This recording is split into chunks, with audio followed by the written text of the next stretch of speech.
Yo, yo, yo, yo, yo, what is going on, COD Familia? It is your boy BN. Today, we are going to be going over all of the kingdoms right now that have registered for Rise of the Dragon.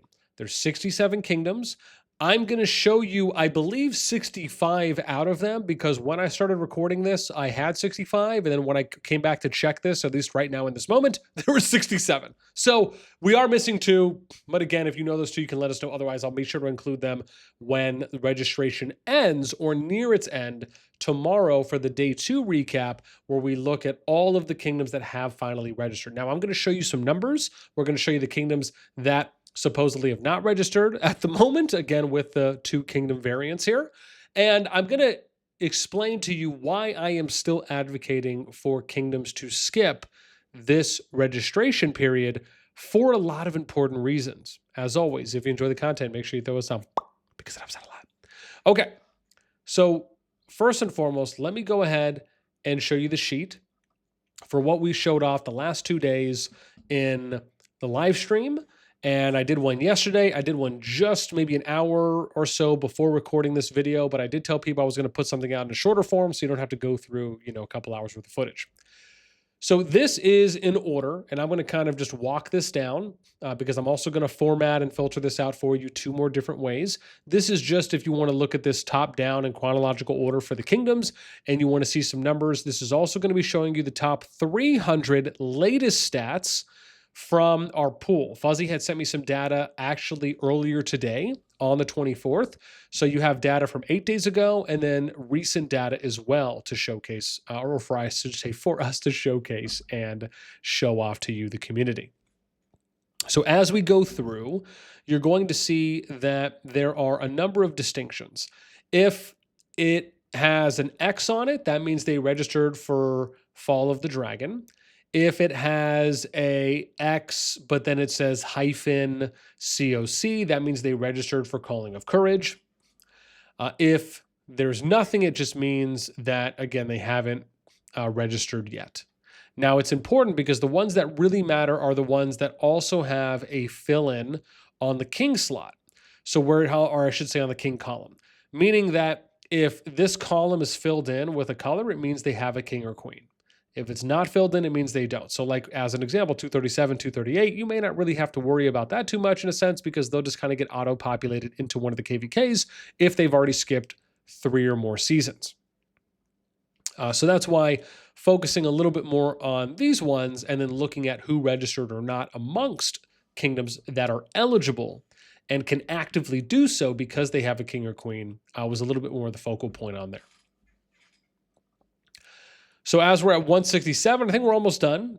There should be, I believe, a little more than 100, and I think we had this at 185 or so, but then there was a couple kingdoms that came in from pre-strife that were around 450 and above, and I think below a little bit.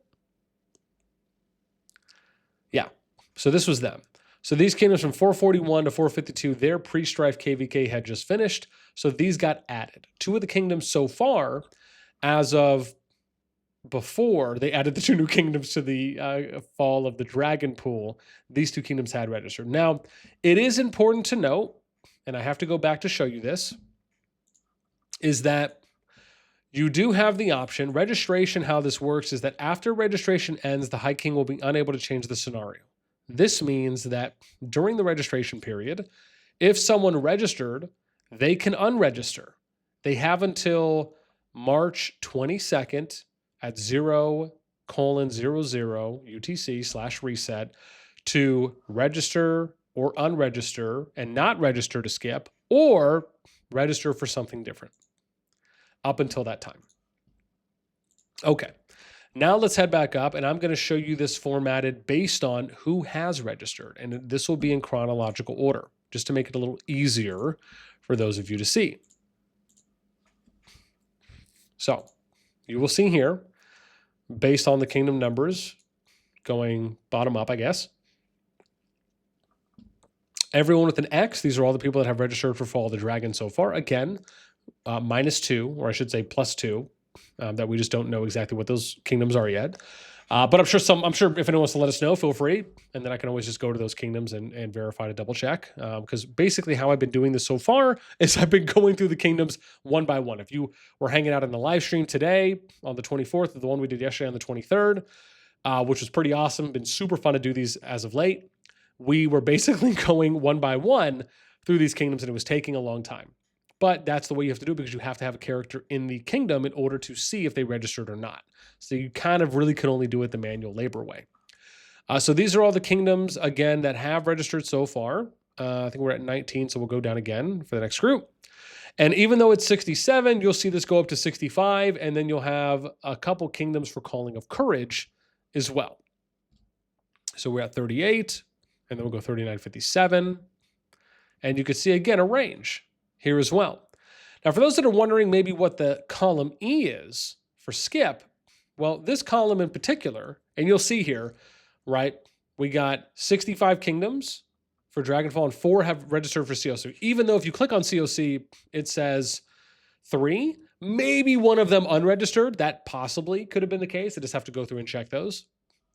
Though for the skip column here, this is where I reached out to all of the kingdoms that had a king or queen before, and this is with the exception of those new ones from 441 to 452, and I asked them before registration started, are you planning to skip or not skip and register? And you'll notice that some of these, as an example, some that said yes. So like DTF from 148, they told me yes if others register. That's the response I got from one of the members of management, or it could have been the R5. I didn't exactly write the name down, but everyone that gave me a response was either the R5 and or a member of the leadership team, right? So an R4 and above. So they gave me a yes if LTS from 134 gave me a yes that they were going to skip. They changed their mind and opted to register. Same thing with AVIC 226. They said yes if others were going to register. We knew others were going to register, so they changed their mind. ANGE from 235 said they were going to skip. They changed their mind.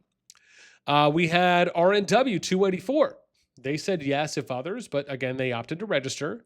SIW from 370, they said yes, but they opted to register. MAD from 376 said yes, but they opted to register. Let me see if there's anyone else. And then no. However, you'll notice that there are some no's here that did say no, they were not going to skip and register, but they haven't registered yet. Now, maybe 2 of these no's could be part of that 2+2 group to make 67 from 65. So that could be the case as well. Again, I'd have to go through all of them. Now let me show you the top 300 power so you can see how that format looks. And this is, I think, probably, a little bit more of an indicator. You have the top 7 kingdoms, at least as of recording, even though there's the 2 kingdom variants that we still have unaccounted for. That said, that have not registered yet and are the top 7 kingdoms in the group. Then you have 286 and 30. Again, these are 20 bill kingdoms. And I'll say this up front. I don't really understand why it is that strong kingdoms are opting to register and not skip when at the moment the numbers look like this, right? So we'll go register, 67? And that means that I think some of these probably got taken away. Maybe. We could have had some others too as well. But for now, I'll just kind of put it like this. So at the moment, if the numbers add up, it's 67 that are going to register, 81 that are planning to skip, right? With still a day left. To put things into perspective, the Gen 1 Kingdom Pool had 95 realms that registered. The Gen 2 Kingdom Pool had 101 realms that registered. The reason I bring this up is because you need a larger pool to have more balanced matchups, more fair matchups, to have a higher percentage chance of getting those. It doesn't mean you are going to, but you have a higher percentage chance to do so. Because when you have a larger pool, you have more power, variety, and dispersion from high to low ranks. And that allows for you to have more fair matchups for teams and also for the team versus team matchups that will be formed. So smaller the kingdom pool, less variance, higher percentage chance to have unbalanced, unfair matchups. We saw this often when KvKs were just starting out and the pools weren't that big. So my thing is, even if you get 70, 75, even if this number equals out, to me, I view it as a loss if you do not get 95 or more. And or I'll even say close to this number. I'll give you a little bit of leeway here. And I say all of this because nobody wants to be in a kingdom pool that's smaller than the one they were in. You want to be in a larger kingdom pool. And to also give some context here, at the moment, if we look at the timeline, right? So when will this start? Right? This is important to understand here. If we look at Gen 2, they finished their KvK on March 4th. As of today, that is 8 days until we get there. When registration ends on the 26th for this group, if I was to go in game, right, for this group, all these kingdoms in pre-war for Season of Strife, all the kingdoms in pre-war for pre-strife. By the time registration ends, you will only have to wait 6 days until Gen 2 gets out of their KvK. If we're giving a conservative estimate, it's probably still about 2 weeks, right? I'd say about 2. It could be a week and a half to 2 weeks before the KvK timeline starts. So my thing is, like, you've waited this long already. What is a week and a half to 2 more weeks to double, if not triple, your kingdom pool size? To me, it seems like a no-brainer because you're basically going up against, and I'm specifically talking about the kingdoms that can fight and are in a position to fight, not the ones who have barely any activity, barely any fighters, and you're kind of in a rebuild phase. You're getting closer to dead. You're like 5 bill power and under, something like that, right? Like that kind of a state. For me, the two things you're weighing is, one, waiting a week and a half to 2 more weeks to double, if not triple, your kingdom pool, or you most likely have a smaller kingdom pool. You go into a KvK with a higher percentage chance to have imbalanced and unfair matchups, which means that the season can be super lopsided. You can either be the powerhouse or go against the powerhouse. Or it could just end up being a farmer season. Now, I will say this and give the people that are registering some benefit here of the doubt, which is that if your players in your kingdom just don't care about having, they don't care about the amount of PvP they have in this upcoming season, they are going in with realistic expectations that you are going to have a higher percentage chance of having unbalanced and unfair matchups. It doesn't mean every single matchup will be, but the percentage chance is higher. Unless miraculously you end up getting more kingdoms to register versus the ones that are skipping, but also that you meet close to and or exceed the 95 realms that registered from Gen 1. My thing is, I look at those players. I look at the people that, are they in a position to fight? Do they want to fight? Versus those where everyone in the kingdom understands, like, we're going into this season with no expectations, so everyone's kind of cool with if we don't really have any PvP. And I'm not saying that anyone's going to get 0 PvP, but for those understand what I mean, is that it's a lackluster, unfulfilling amount of PvP throughout that 40-day season. And so anyways, we go back now to the kingdoms to show you, right? So where was that? 19, we'll go 20, 21 here so you guys can see, right? The notable ones, like I said, 286.30, 134, 62, 219, right? Those are some of them. I mean, if you look at this, out of the top 24 kingdoms, only 5 of them, at the moment, I should say, without knowing the other 2, have registered. There's a lot of kingdoms that are going to skip. And the question really should be, why do they want to skip? Well, they want to skip because, one, they're probably tired of recycling more or less some of the same matchups or the same kingdom pool of kingdoms, alliances, and players. And 2, they want to be in a bigger kingdom pool to where they can get and have a higher percentage chance of getting more balanced and more fair matchups. And I think those are the two things that really stand out the most, where to me it would be great if the COD team / the dev team just force delayed everyone in Gen 1 to Gen 2. Because then that way you'd have less pressure on the kings or queens in those kingdoms to skip or not skip, or to not skip and register, right? Because maybe players don't want to wait that much longer. And part of that pressure that's being applied could maybe factor into a king or queen registering, even if they may want to not register and skip.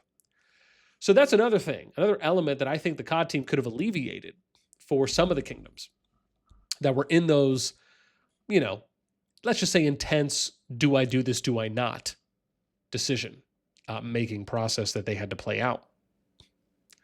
And then you'll see a couple other kingdoms too, as well, as we kind of work our way down the list here. And that's why I'm kind of, hanging out for a little bit. I'm sure some people may pause, but I want to try and give everyone a little bit of time here so you can kind of just look at the numbers, look at what the initial response was, who registered, who didn't, what the alliance is there. And then we'll go down here to 77. And now we're getting closer to the low 6 bills at the moment. And then we have 95, 70 crowded. I think we'll probably go down to about the 5s or so. Yeah, so here we're kind of at like high mid 3s here for those groups. I guess I'll maybe just kind of show them all off. It doesn't necessarily matter, at least for sake of those that are interested in wanting to watch. Maybe we'll just go down to about a bill. Here, so we got 130, 131, so there you go. Yeah, so we'll go down to about here so you guys can kind of see everything. And hopefully you enjoyed this one. Again, I'd love to know what you guys think, right? I will say this. I hope that, anyone who does register for the current season, that you are able, I hope everyone is able to get a fair matchup, a matchup where everyone gets to see a lot of PvP, where it's not that imbalanced / is just more balanced than not. And every single KvK can be exciting and fun for all the players that are going to participate in them. This to me is just simply a numbers and a percentage game. If you have a larger amount of kingdoms in this pool, you have more chances of having balance and fair gameplay and more engaging and more active gameplay out in PvP. Because as we know, when matchups between teams are closer than not, that can motivate and encourage people psychologically to participate, to feel, and give everyone that idea, that psychological belief of that we can win. That's kind of what you're trying to impose, right? Is you want to give everyone this chance, this feeling of that I can win just like the other team can win. That's really what's going to get the most amount of people out there on the field. We've seen this happen versus matchups that are more imbalanced, where people fight for a day, they give up. Doesn't mean everyone does, but we've seen a number of them. And I just hope that doesn't happen to the registration group, right? That's going in. So again, everyone has their reasons for doing it, and to each their own, right? I just hope that something like this doesn't come to pass, because if we look back on it and it does, right, then then no one's going to be able to say, oh, well, we didn't know what the numbers were looking like. No one can feign ignorance, right? Because boss showed all the stuff off. But at the same time, for those that are in a position, like if you're a lower powered kingdom and you're applying, maybe my whole thing is like, regardless of what power you are, you'll still get paired with other kingdoms that are similar power if the pool is big enough. And if the pool's bigger than smaller, you'll have more of a chance to get paired with kingdoms around your power, regardless of what power you are. So for me, I look at it as just an overall win, regardless of how strong or how maybe not so strong your kingdom is. But listen, man, as I've said, to each their own. We'll see how things play out by the time registration ends. And again, I wish the best for both groups. I think no matter what, it's going to be exciting. I am looking more forward to those kingdoms in Gen 1 that are skipping, and I hope that a lot of the kingdoms from Gen 2, which I would imagine so, would plan on registering as well to have the largest kingdom pool in history, which I think overall will be a win as the numbers look to go in that direction. So we'll see. I mean, you let me know, right? Does seeing the numbers that I've showed you, does that change your mind? Does that sway you differently? And if you're a kingdom that is registering for Gen 1, what's the reason behind it? Especially for, maybe some of the stronger kingdoms. Like, do you feel kingdoms like 286 and 30, these kingdoms that are maybe above 10 bill, that it's, oh, I don't really maybe understand that. Is there maybe a reason? Is it dead weight that they have and they just need to get rid of it? Like, some of these reasons I can understand. And like I said, it's not like we have all the details on these kingdoms. This is just kind of my general outlook on why I just believe more kingdoms should skip and not register. But at the end of the day, I also feel that the CoD team just should have done this already and really kind of taken the choice, at least in this regard, out of the kingdom's hands to just combine and make a massive kingdom pool. I would have loved to seen that. So those are that's what I feel. Those are my opinions. I'd love to know what you guys think. Let me know in the comments down below. As always, until next time, we'll catch you later.